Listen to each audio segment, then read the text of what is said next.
Bismillahirrahmanirrahim. Assalamualaikum warahmatullahi wabarakatuh.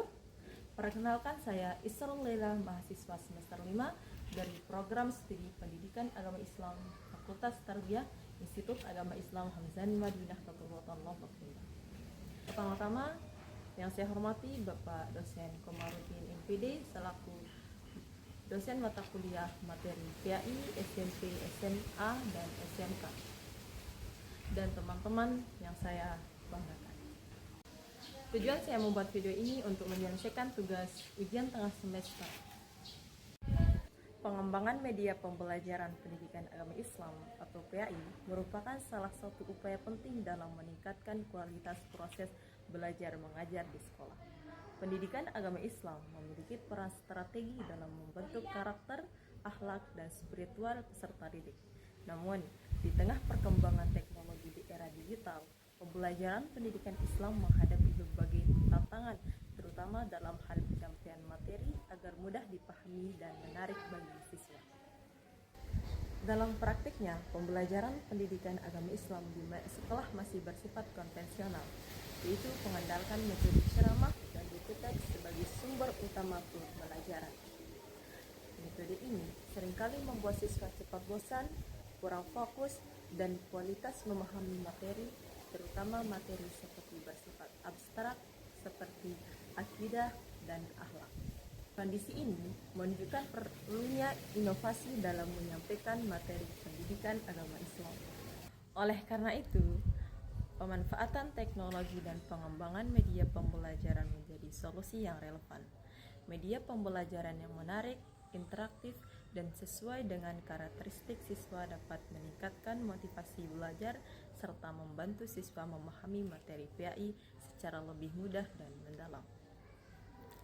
Media pembelajaran juga memudahkan guru dalam menyampaikan materi secara variatif sehingga proses pembelajaran menjadi lebih bermakna. Penelitian ini menggunakan metode R&D atau penelitian pengembangan.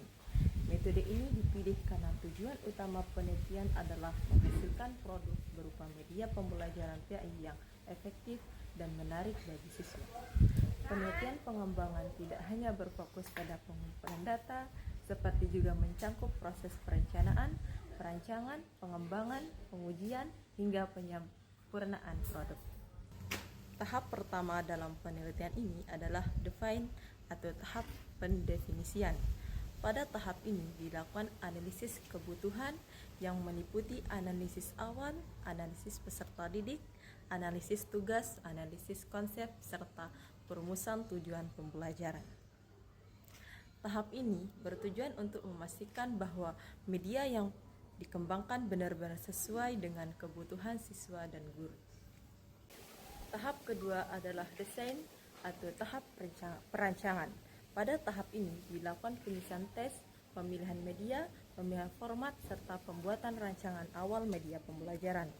Perancangan ini menjadi dasar dalam pengembangan media agar sesuai dengan tujuan pembelajaran PAI. Tahap ketiga adalah development atau tahap pengembangan. Pada tahap ini dilakukan penilaian oleh ahli media dari ahli materi sesuai uji pengembangan untuk mengetahui pelayanan media dan dibuat masukan dari para ahli digunakan untuk memperbaiki dan menyempurnakan media pembelajaran. Tahap terakhir adalah decision atau tahap penyebarluasan. Tahap ini meliputi uji validasi, pengemasan media, serta proses difusi dan adopsi agar media pembelajaran dapat digunakan secara lebih luas. Jenis data yang digunakan dalam penelitian ini adalah data kualitatif dan kuantitatif. Data kualitatif diperoleh dari kritik dan saran ahli media dan ahli materi terhadap kualitas media pembelajaran yang dikembangkan. Sementara itu, data kualitatif diperoleh dari hasil kuesioner yang diisi oleh ahli media, ahli materi, guru, dan siswa penelitian kelayakan media penggunaan skala Likert 1-5.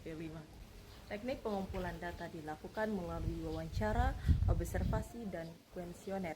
wawancara dan observasi dilakukan pada tahap awal untuk mengetahui kondisi pembelajaran PAI di lapangan, sedangkan kuesioner digunakan sebelum dan sesudah pengembangan media pembelajaran.